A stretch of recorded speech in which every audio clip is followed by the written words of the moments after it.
Olá, meu nome é Carlos, eu sou fisioterapeuta e eu vim comentar a respeito de como a gente ainda consegue encontrar uma grande ignorância, desconhecimento a respeito de como a ciência funciona, dos seus métodos, entre profissionais de áreas que são científicas ou que dependem da ciência, como a fisioterapia, por exemplo. Existe um meme que circula entre grupos de divulgação científica no Facebook, pelo menos, que diz: a gente precisa urgentemente parar de ensinar a BNT em metodologia científica e começar a ensinar metodologia científica. E eu acredito que eu tenho um exemplo da fisioterapia, no caso, que ilustra perfeitamente esse conceito. Então, vamos prosear?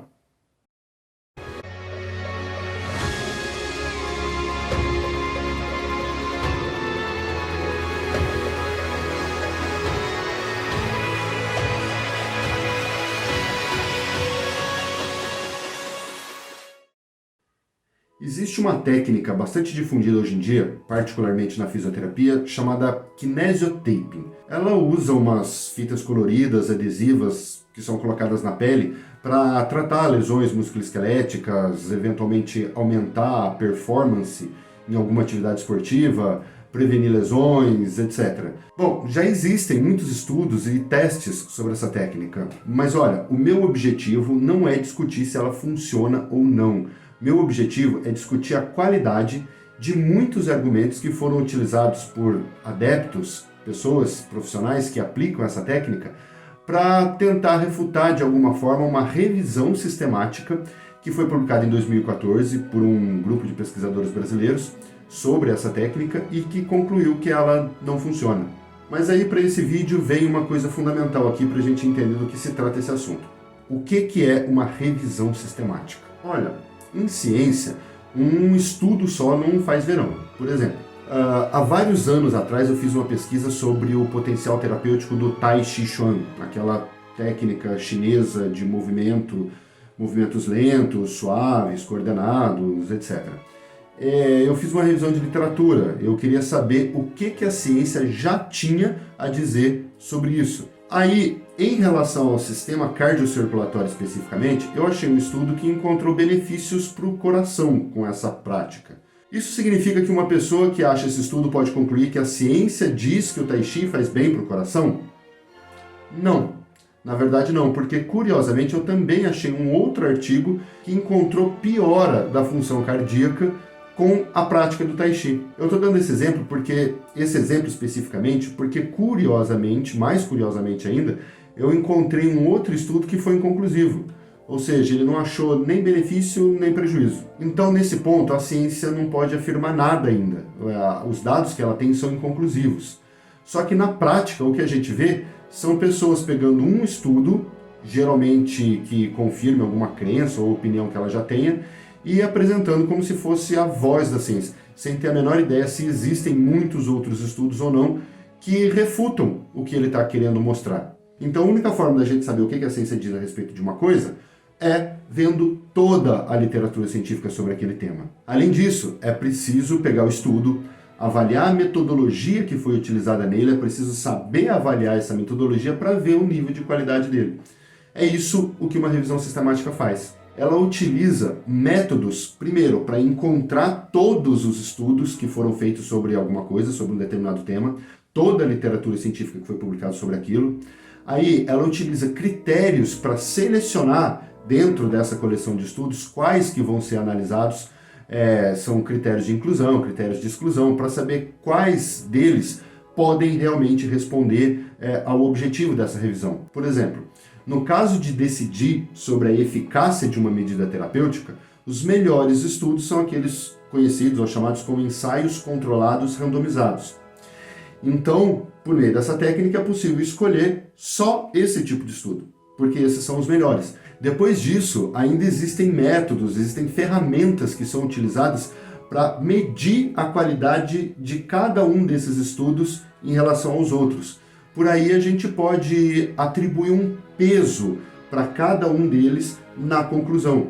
Ou seja, alguns estudos podem valer mais do que os outros, por assim dizer. Ou seja, ter uma metodologia mais aprimorada, ou ter utilizado uma população mais numerosa, o que é uma vantagem estatística, etc. Então, como é que a gente vai saber quanto que cada um deve valer em relação aos outros? Como que a gente pode quantificar, mensurar isso? É isso o que essas ferramentas vão dizer. Depois disso, o pesquisador vai extrair todos os dados desses estudos e ver no que todos eles concordam, por exemplo, naquilo que eles discordam. Por que eles discordam? Existem diferenças nas metodologias entre esses estudos que pode explicar as discrepâncias que podem ser encontradas entre eles? Que tipo de estudo que deveria ser feito para resolver isso? Em alguns estudos é possível utilizar uma ferramenta chamada meta-análise. A meta-análise não é um tipo de estudo, é uma ferramenta avançada da estatística que foi desenvolvida justamente para juntar os resultados de vários estudos que foram feitos de forma independente sobre um mesmo tema e extrair deles as conclusões que são possíveis a partir de todos eles juntos. Ou seja, existem métodos para isso. Então, revisando, uma revisão sistemática junta todos os estudos relevantes sobre alguma coisa, seleciona aqueles que são úteis pela sua qualidade, ou seja, pela maneira como eles são feitos, avalia o nível de qualidade de cada um, extrai todas as conclusões possíveis e ainda orienta quais estudos futuros podem ou devem ser feitos e como eles devem ser feitos, corrigindo as insuficiências dos estudos anteriores. Ou seja, ele ainda direciona as pesquisas ou os estudos que devem ser feitos dali para frente. Pois bem, voltando ao estudo de revisão sistemática sobre a Kinesiotape. Já existiam vários estudos, inclusive algumas revisões sistemáticas sobre esse tema, pelo menos 5 revisões, quando um grupo de pesquisadores brasileiros percebeu que, depois dessas revisões que já haviam sido feitas, apareceram outros estudos significativos sobre esse tema. Então eles resolveram fazer uma outra revisão para incluir esses estudos e ser mais atual. Claro, naquela época, porque esse estudo foi publicado em 2014.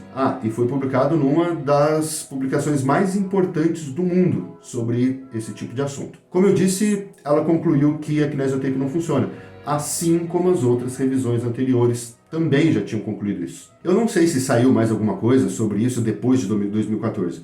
Como eu comentei, não importa aqui, para esse vídeo, saber se a Kinesiotape funciona ou não. O meu objetivo é olhar para os argumentos que foram utilizados naquela época por muita gente e concluir daí o nível de entendimento que muitos profissionais têm da ciência.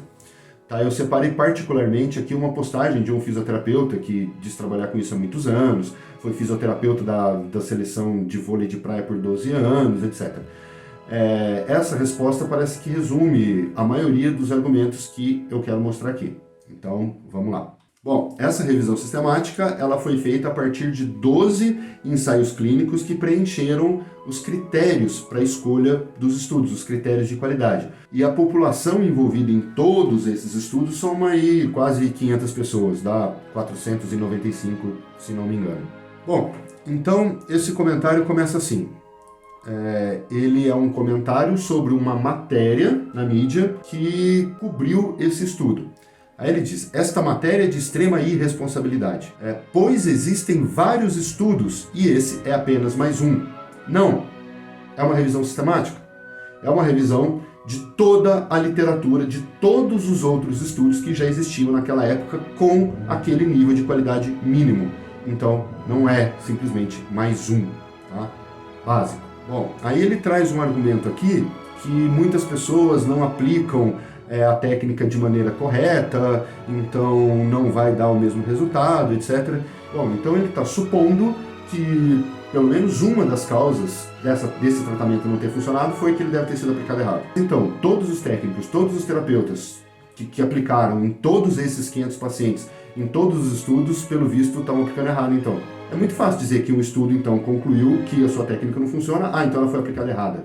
Tá, que evidência que você tem disso? Repetindo, nós estamos aqui avaliando o top da literatura científica a respeito desse tema. Aí ele comenta aqui que ele já trabalha com isso há muito tempo, que ele tem 12 anos de experiência para a Confederação Brasileira de Voleibol, etc, etc. E aí ele diz o seguinte, os resultados clínicos, eu posso afirmar, são palpáveis. Não, não pode afirmar. Na verdade, desculpe, mas você não pode afirmar. Porque você não pode contrapor evidência anedótica, que é essa evidência da experiência pessoal do indivíduo em qualquer área, com evidência científica. Se evidência anedótica fosse o suficiente, não precisaria existir evidência científica. não precisaria existir métodos científicos. Em evidências anedóticas, não interessa o tempo de experiência que uma pessoa tenha, ela pode chegar a qualquer conclusão que ela quiser. Faz parte dos nossos vieses cognitivos. Tá? O simples viés de confirmação é associado à nossa incapacidade de fazer estimativas, mas achando que somos bons para fazer estimativas, enfim, falsas memórias, etc., tudo isso é mais do que suficiente para explicar quando qualquer pessoa em qualquer área profissional vem dizendo, não, segundo a minha experiência, isso, segundo a minha experiência, aquilo. Não funciona. Isso é evidência anedótica. Se fosse assim, não precisaria existir ciência. E isso é raciocínio científico básico. Bom, aí ele traz um outro tipo de argumento que é utilizado até por negacionistas da ciência, etc., que a ciência fica mudando de ideia o tempo todo. Que hora ela diz uma coisa, depois diz outra, depois volta a dizer a primeira coisa de novo. Ele até dá o exemplo aqui do ovo. O ovo na alimentação já se tornou vilão e herói quantas vezes? Ai, sério. Esse argumento parece ser de quem não conhece a ciência mais do que lê reportagens de ciência no UOL, por exemplo.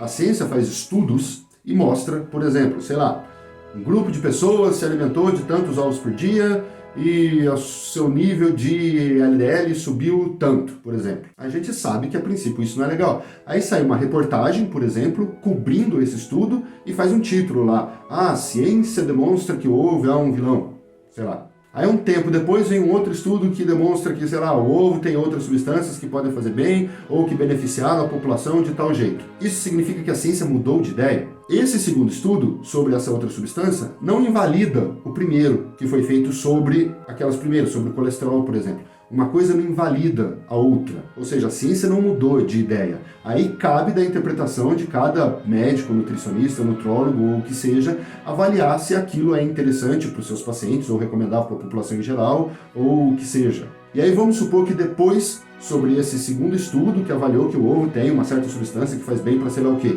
Aí esse era um estudo. Eu falei que um estudo em ciência não faz verão.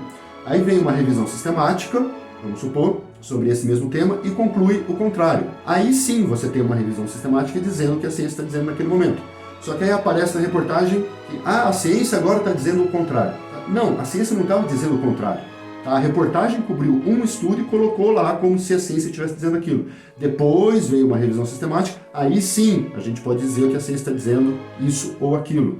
Então, na verdade, trata-se de uma grande confusão de quem vê reportagens de ciência aqui e ali e não entende o que está ocorrendo realmente ali nos bastidores, no método científico, na comunidade científica. E muitas vezes concluem que a ciência diz o que ela, na verdade, não está dizendo.